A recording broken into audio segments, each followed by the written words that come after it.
Hello everyone, my name is Brian Quarry, and today we are going to talk about a thing called gas, GAS.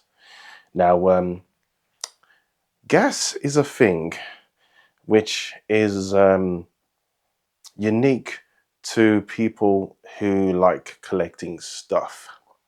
You could you could have people who like collecting all sorts of things. Typically, we call them hoarders. And then you've got people like myself who like collecting specific things like electronic musical instruments and that sort of thing. Um, gas is um, gas is something that happens to us when we want to um, not just get the latest technology, but in my case in particular, when I was growing up, when I first started playing the keyboard, or when I first started acquiring a keyboard, my mind was always on the latest technology, what was out at the time.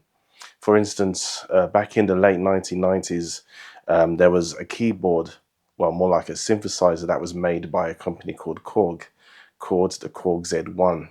And, since goodness knows how long, my eyes were like, watching this keyboard. I was drawn to it because it used a thing called physical modeling.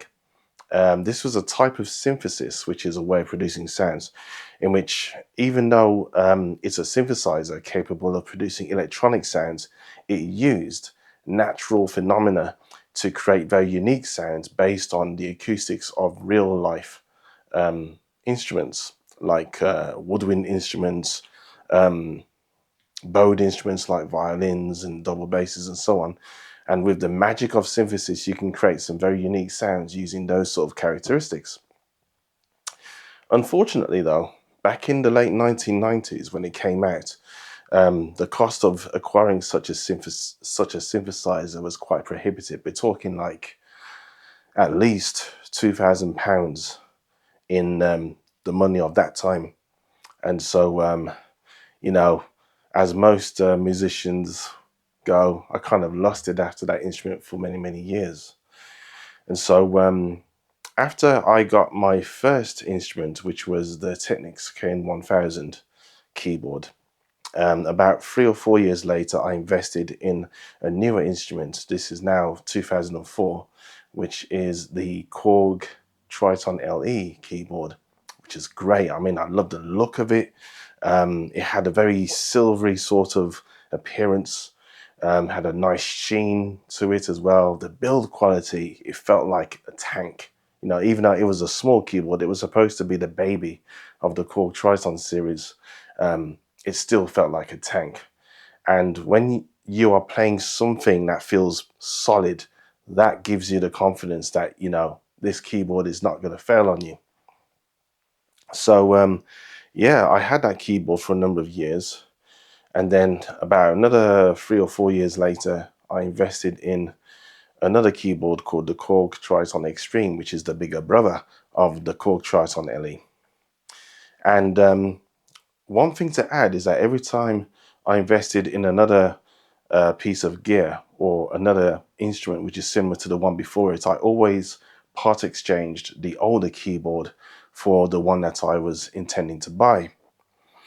And yeah, again, after about 5 years of owning the Korg Triton Extreme, I part exchanged it because the sounds were great and everything. The only problem was that some of the acoustic sounding sounds were not that convincing. So I decided to sell it. And so after that, I bought the Yamaha Motif XS, which is probably um, the longest kept keyboard that I've ever bought. And it has served me well. You could sequence on it, you can create your own productions on it, you can sample on it, you can record your vocals and all of that stuff. But I had to sell it because once your ears become accustomed to a certain sound, you get a bit bored of it. So I sold it, and also because the technology was moving on as well. Um, yeah, so I sold it, and I bought this keyboard behind me, the Yamaha Montage. I use that as my main keyboard now whenever I'm performing live or anything like that. So I use that. So you're probably wondering, well then, what are these other pieces of equipment behind me?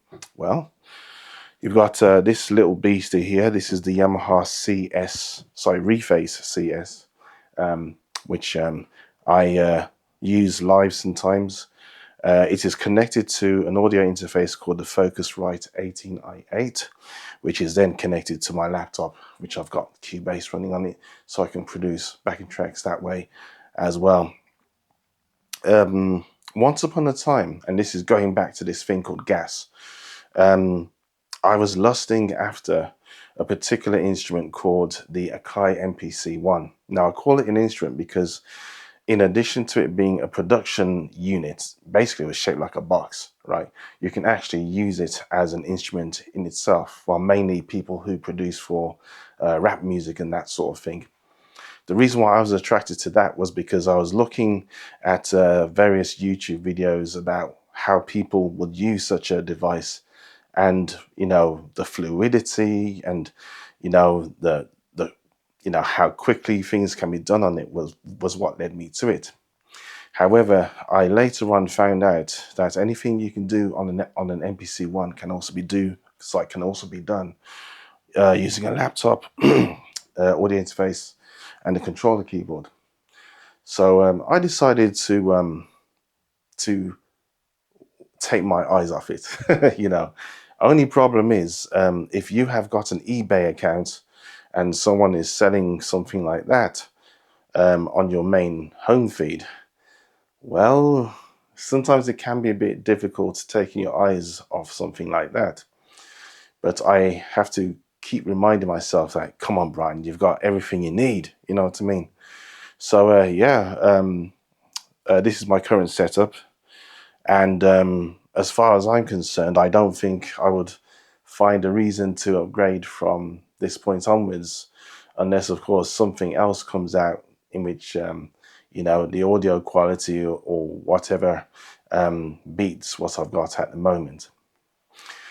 So yeah, there you go.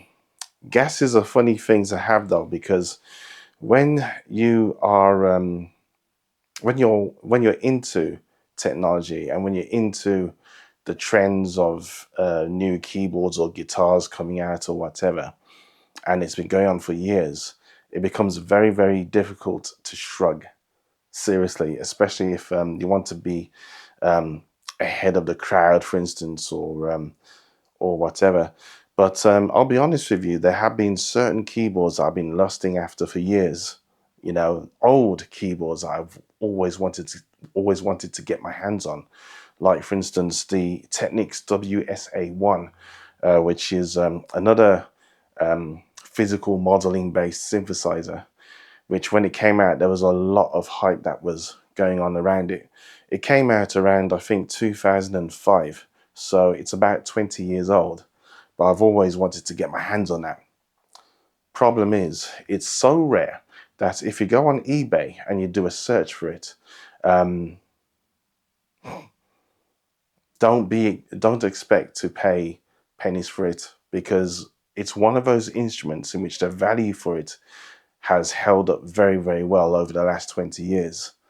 The only reason why that may have been the case is because of the technology. The technology is very, very unique. And as far as the keyboard market or keyboard or synthesizer / workstation market is concerned, I think either Yamaha or Korg are basically at the top.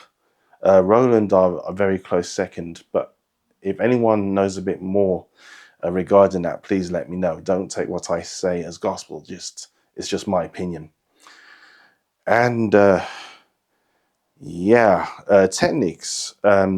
Technics was more well known for turntables because they were like a big thing amongst the DJing community and so on.